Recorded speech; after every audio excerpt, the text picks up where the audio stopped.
Hi, I'm Ken Howard, and welcome to the Gay Therapy LA podcast.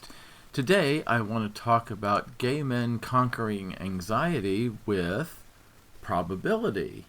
And let me explain what I mean. Think about how you've been feeling lately. Have you felt any anxiety? If no, perhaps go get another cup of coffee, read another blog, or go back to work.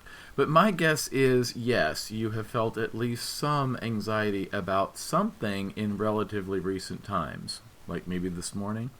I think what has helped me personally the most in managing anxiety, and yes, therapists have feelings too, including anxiety at times, as well as what has helped my clients or my patients, is disarming anxiety by way of probability.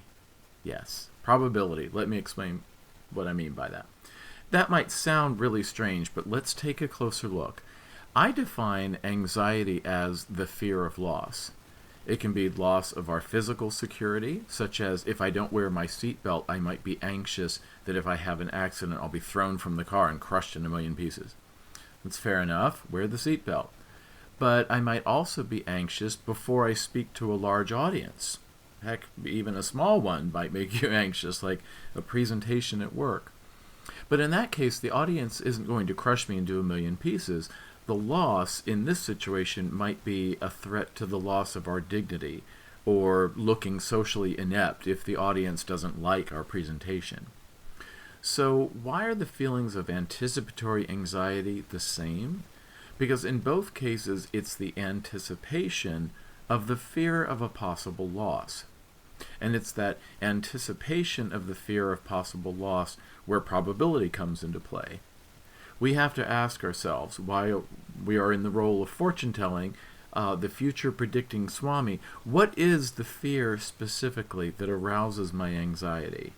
Am I going to go out there, give my presentation to an audience, and have them throw rotten tomatoes at me while they scream, "Boo, get off the stage, you quack"? Then we have to ask ourselves, how likely is that fear to happen? What is its probability of happening? In a case like that, not very much. So if the probability is not bloody likely, well then why do we have fear? What happens to our fear when we assess the probability of it actually happening? Kind of takes the wind out of our anxiety sails, doesn't it? So let's try a different anxiety, same situation. What if I'm anxious because part of my presentation isn't rehearsed well because I had to work late last night on another deadline and I only rehearsed the first 2/3 of my speech? What if I'm anxious because I might look stupid because the last third isn't well rehearsed and I might get very confrontive questions from the audience on that portion and I might blush and feel flustered and embarrassed? Okay, the probability of that happening might be a little more if we truly did not rehearse adequately. But what if, instead of getting flustered, we rely on our considerable experience and knowledge from previous presentation and we make a good improvisation at that point and just go with the flow? Trusting that we know what we're talking about in the general area of that last portion of the presentation, because after all, who wrote it?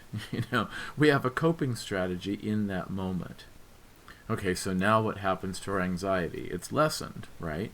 Because we feel prepared and confident, including the parts that feel the least prepared.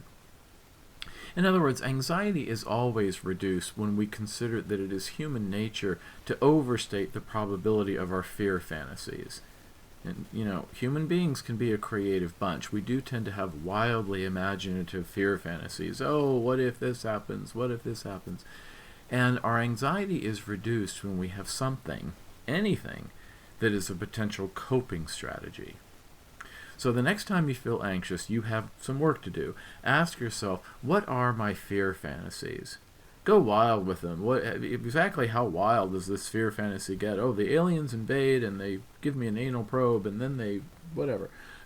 What are my fear fantasies that I'm afraid is going to happen to me? What if?